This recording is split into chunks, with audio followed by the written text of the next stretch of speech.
Sa aking palagay, talaga namang medyo napakahirap kasi ang serious illegal detention, ibig sabihin po, meron kang taong hindi mo pinalabas at wala kang karapatan na ikulong siya sa mga... Kaya po, dapat po ay merong magsasabi na talagang kinidnap o ikinulong ng laban sa kanyang kalooban. Kaya medyo napakahirap po kung circumstantial evidence lamang ang magiging basihan ng pagpapile na kaso na yan. So dapat may proof of life, ika nga, na talagang kinidnap siya or illegally detained. Tama ho ba? At siya magsasabi, Congressman, na na talagang ako ay kinidnap at wala siyang karapatan na ikulong ako. Narito ang latest update sa nawawalang beauty queen at teacher na si Catherine Camilo na mapa sa hanggang ngayon ay nawawala pa rin. Dawit na sa kaso at iniimbestigahan na ngayon ng PNP ang legal wife ni Major Alan De Castro na nakarelasyon at itinuturong primary suspect sa pagkawala ng beauty queen. Narito ang buong detalye. Ngunit bago tayo magpatuloy, huwag kalimutang i-like, share, subscribe, and click the notification bell for more updates and for more upcoming videos. Maraming salamat! Sa December 19 at January 9, 2024, nakatakdang sumailalim sa preliminary investigation ng mga suspect sa pagkawala ng Grand Philippines 2023 candidate na si Catherine Camilon. Inaasahang haharap sa Piskalya ng Batangas Provincial Prosecutor's Office ang itinuturing na pangunahing suspect sa pagkawala ni Camilon na si Police Major Alan De Castro. Hanggang ngayon, pinaghahanap pa rin ang mga suspect, kabilang na ang driver bodyguard ni De Castro na si Jeffrey Magpantay at dalawang iba pa. Inaasahang magsusumiti ng counter affidavit si De Castro para sagutin ang mga paratang. Patuloy pa ring sumasailalim ng forensic group ang mga hibla ng buhok na nakuha sa abandonadong pulang SUV. Nauna nang tumugma sa DNA profile ng mga magulang ni Catherine ang mga hibla ng buhok na nakuha sa SUV. Pero ilan umano sa mga ito hindi umano tugma sa mga kaanak ni Catherine. Ibig sabihin po ay meron pong nagmamay-ari ng iba o na doon sa mga buhok po na na-recover po doon sa loob ng CRB na red po. Kailangan po natin ng ibang specimen na ipagpagkumpara doon sa ibang hair strands na na-recover po doon sa red CRB. Kung mapapatunayan po na ito pong isinampa po nating administrative case laban po kay De Castro, ito po ay meron pong parusa na pagkakadismiss po sa serbisyo. Samantala, sinampahan na ng kasong carnapping ang dalawang sibilyan na huling may-ari ng gray SUV na gamit ni Camilon nang mawala ito. Tikom umano ang mga ito kung paano napunta kay Camilon ang sasakyan na mapa hanggang ngayon ay pinaghahanap pa rin. Sa kabilang banda naman, dawit na at iniimbestigahan na ngayon ng PNP ang legal wife ni Major Alan De Castro.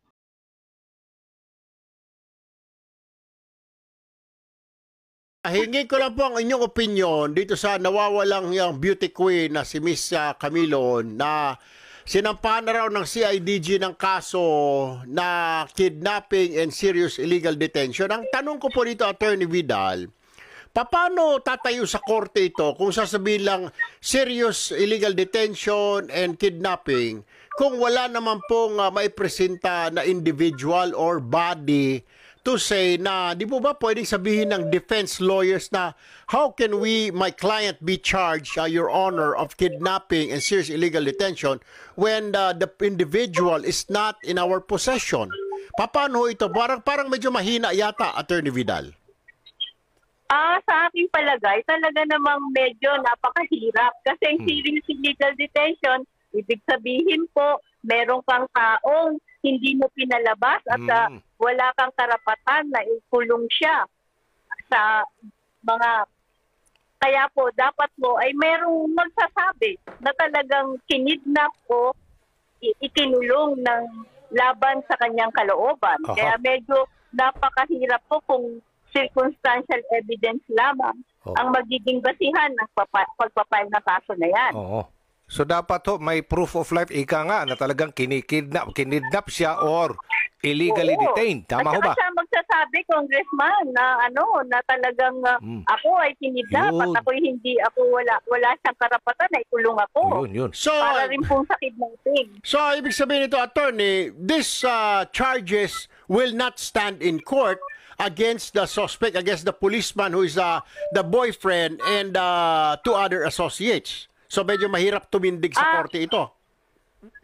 Opo, mahirap pong tumindig sa korte kasi hindi po natin pwedeng pangunahan ng korte. Ngunit ang masasabi ko lang po ay ang file po kasi ng kaso sa ating batas ay probable cause lamang sa prosecutor's office. Ano po ba yung probable cause? Kung there is a reasonable reason or there is a reasonable reason na ang tao na kina-charge mo ay baka siya ay may ginawang crime. Yun po ang probable cause sa ating batas. Kaya pwede pong magsampa po ng kaso. Pwede pong umakyat ang kaso.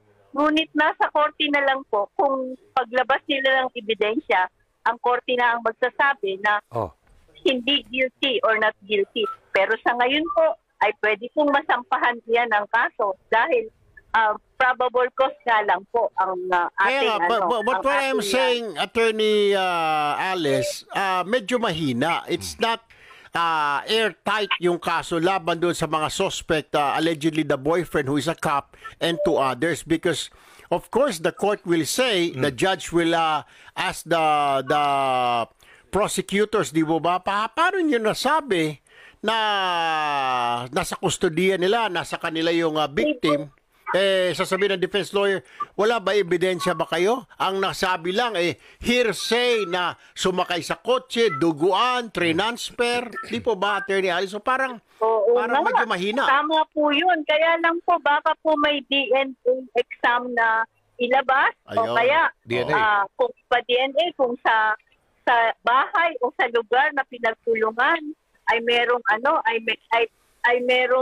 may basihan na makita dapat nila ang lugar kung saan ikinulong. At doon ay makita ang DNA ng nawawalang beauty queen at ng inaakusahan.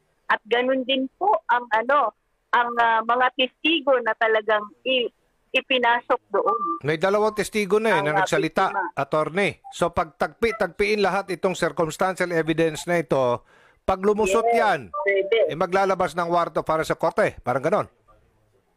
Yes po, pwede po 'yun.